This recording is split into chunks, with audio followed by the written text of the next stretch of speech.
सो hi guys, मेरा नाम है हादी और मैं जा रहा हूँ दिल्ली क्योंकि after getting so much of compliment about my fashion sense I decided to become an fashion influencer.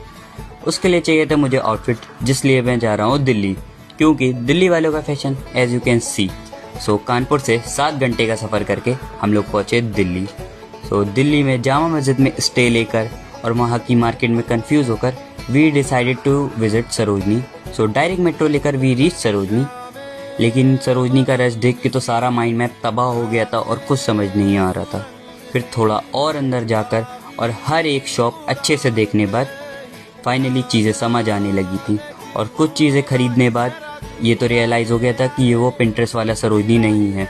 Finally shopping complete करके और दिल्ली वालों को अपने फ्रेंड्स के साथ ऑकवर्ड फील करा के हम लोग दिल्ली स्टेशन के लिए निकल गए। Follow for more fashion videos and shopping blogs.